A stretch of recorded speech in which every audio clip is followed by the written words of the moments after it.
Getting wealthy is easier than staying wealthy. This is chapter 5 of the book psychology of money.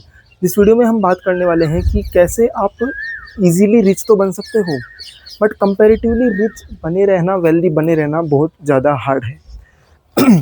ये video में भी अभी आपके काम नहीं आएगा, क्योंकि मुझे उम्मीद है कि मेरा वीडियो इस टाइम वही लोग देख रहे होंगे जो लाइफ में अभी कुछ अचीव करना चाहते हैं। मे भी अगर उन्होंने कुछ अचीव कर भी लिया है तो वो और आगे बढ़ना चाहते हैं। I am on the same path. पर जब आप कुछ लाइफ में अचीव कर लोगे ना, आप वेल्थ अक्यूमुलेट कर लोगे, तब ये वीडियो, आज की इस वीडियो में जो हम नॉलेज गेन करने वाले हैं, वो बहुत ही ज़्यादा काम की होने वाली है। नहीं तो हमने कई ऐसे एग्जांपल देखे हैं कि बिलियनियर्स आते हैं, मिलियनियर्स आते हैं, एक स्टार्टअप ग्रो करता है तगड़ा, और वो कुछ ही सालों में ख़त्म हो जाता है पूरी तरह। कितने ही अमीर लोग एकदम बिल्कुल पॉवर्टी लाइन के करीब आ गए हैं, एकदम मिडिल क्लास बनकर रह गए हैं, just because the mistake of wanting more. इससे पिछली वीडियो में, जो कि चैप्टर 4 था साइकोलॉजी ऑफ मनी का, उसमें हमने बात की थी कि कैसे आपको एक लाइन डिफाइन करनी पड़ती है इनफ के लिए, कि क्या मेरे लिए इनफ है।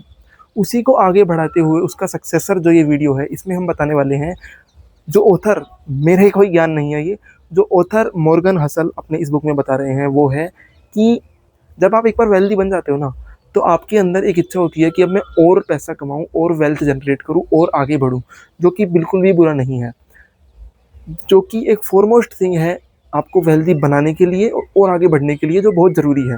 पर आपको ये ध्यान में रखना पड़ता है कि आपको कभी भी वेल्दी बनने के बाद आपके पास जो चीज़ें हैं और आपके पास जिन चीज़ों की ज़रूरत है, आपको उसको ऐसी चीज़ के लिए लेवरेज नहीं करना है, उस चीज़ पर एक ऐसा रिस्क नहीं लेना है जो चीज़ ना तो आपके पास है और ना ही आपको उसकी ज़रूरत है।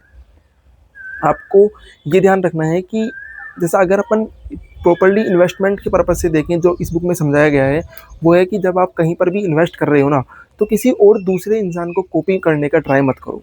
एक ट्रेडर अगर दिन में 1 लाख रुपए कमा रहा है, तो उसका गोल कुछ अलग है। वो आज से 2 दिन बाद, 3 दिन बाद 5 लाख गवा भी रहा है, डेफिनेटली गवा रहा है। अगर एक 30 साल का बंदा, जिसको 50 साल में कुछ 1 करोड़ का एक्यूमुलेट करना है, वेल्थ 10 करोड़ का करना है, वो उस हिसाब से इन्वेस्ट कर रहा है, तो उसकी स्ट्रैटेजी वैसी होगी। आपकी स्ट्रैटेजी क्या है, आप उस पर बने रहो। And the best advice in every field of life is patience, and it also works in stock market, in wealth game. अगर आपके पास पेशेंस है और अगर आप लंबे समय तक टिके रह सकते हो, तो आप लाइफ के किसी भी फील्ड में हारने वाले तो नहीं हो।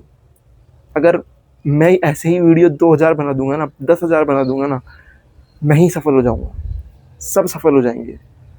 बट पेशेंस किसके पास है, कौन कर सकता है, बात इस चीज़ की है। इसलिए किसी का भी गेम कॉपी करने की कोशिश मत करो, उसके गोल्स अलग हैं, उसकी प्रायोरिटीज़ अलग हैं।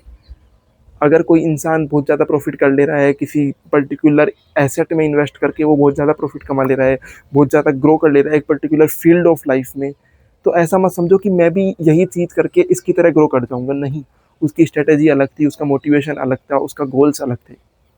इसलिए अपना रास्ता खुद बनाओ।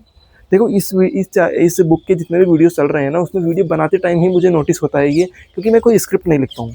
मैं जो भी नॉलेज मैंने गेन की है, वो मैं बस बोलने का ट्राई करता हूँ। तो मुझे यही नोटिस होता है कि जो भी ये नॉलेज है, ये डेफिनेटली वेल्थ के पर्पज़ से बताई गई है। स्टॉक मार्केट हो गया, इन्वेस्टिंग हो गया, या रियल एस्टेट हो गया, बट ये सारे साइकोलॉजिकल कॉन्सेप्ट हैं मनी के लिए, and this concept work in every field of life.